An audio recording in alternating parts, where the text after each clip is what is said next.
الحمد للہ رب العالمین والصلاة والسلام علی سید المرسلین اما بعد۔ ایک بھائی سوال کرتے ہیں کہ کیا یہ بات درست ہے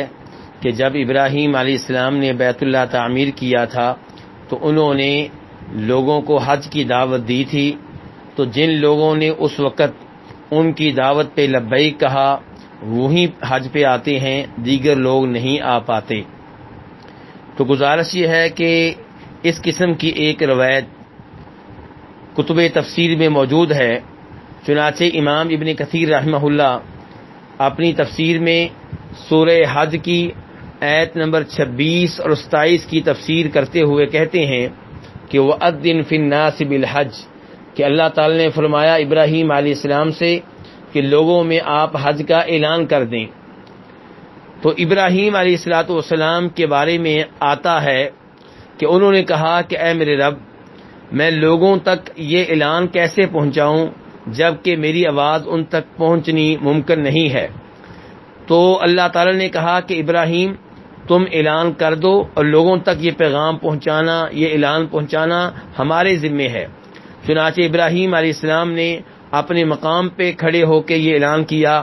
اور یہ بھی کہا جاتا ہے کہ کسی پتھر پہ کھڑے ہو کے اعلان کیا، اور یہ بھی کہا جاتا ہے کہ صفا پہاڑ پہ کھڑے ہو کے اعلان کیا، اور یہ بھی کہا جاتا ہے کہ انہوں نے ابو قبیس پہاڑ جو کہ کعبہ کے قریب ہے اس پہ کھڑے ہو کے اعلان کیا، اور اعلان میں یہ کہا یا ایھا الناس، اے لوگو، ان ربکم قد اتخذ بیتا فحجوا، تمہارے رب نے اپنا گھر بنایا ہے، تم اس گھر کا حج کرو۔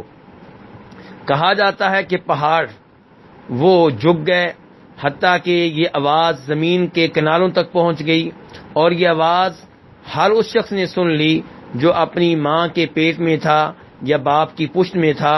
اور ہر اس شخص نے اس دعوت پہ، اس اعلان پہ لبیک کہا جس نے اس کو سنا، چاہے وہ درخت تھے یا وہ پتھر تھے، اور اس شخص نے بھی اس آواز پہ لبیک کہا جس کے بارے میں اللہ نے یہ لکھا ہوا تھا کہ وہ حج کرے گا، یعنی کہ قیامت تک جس نے بھی حج کرنا تھا اس نے اس موقع پہ اس آواز پہ لبیک کہا۔ امام ابن کثیر رحمہ اللہ یہ واقعہ ذکر کرنے کے بعد کہتے ہیں کہ یہ مفہوم ہے اس روایت کا جو عبداللہ ابن عباس رضی اللہ تعالیٰ عنہما کی جانب سے آئی ہے، اور امام مجاہد، اکرمہ اور سعید بن جبیر اور دیگر سلف سے آئی ہے۔ لیکن امام ابن کثیر نے اس روایت کو ذکر کرتے ہوئے شروع میں کہا ہے کہ ایسا ذکر کیا جاتا ہے، اور درمیان میں کہا ہے کہ ایسا کہا جاتا ہے، اور یہ روایت ذکر کرنے کے بعد کہا ہے کہ اللہ عالم، یعنی کہ امام ابن کثیر رحمہ اللہ اس جانب اشارہ کر رہے ہیں کہ انہیں بھی اس روایت کی صحت پہ یقین نہیں ہے، اعتماد نہیں ہے، اور یہ بات صحیح ہے کہ عبداللہ ابن عباس رضی اللہ تعالیٰ عنہما سے یہ روایت ثابت نہیں ہے، تو اس لیے اس روایت پہ یقین نہیں کیا جا سکتا، اس روایت پہ اعتماد نہیں کیا جا سکتا۔ لیکن یہ بات حقیقت ہے کہ حج وہی کرتے ہیں جن کے بارے میں اللہ نے اپنی تقدیر میں لکھا ہے کہ وہ حج کریں گے، اور اللہ نے انہی کے بارے میں لکھا ہے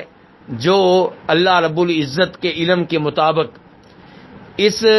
قابل تھے کہ انہیں حج کی توفیق دی جائے، اس لائق تھے کہ انہیں حج کی توفیق دی جائے۔ اللہ رب العزت سے دعا کرتے ہیں کہ اللہ تعالی ہم سب کو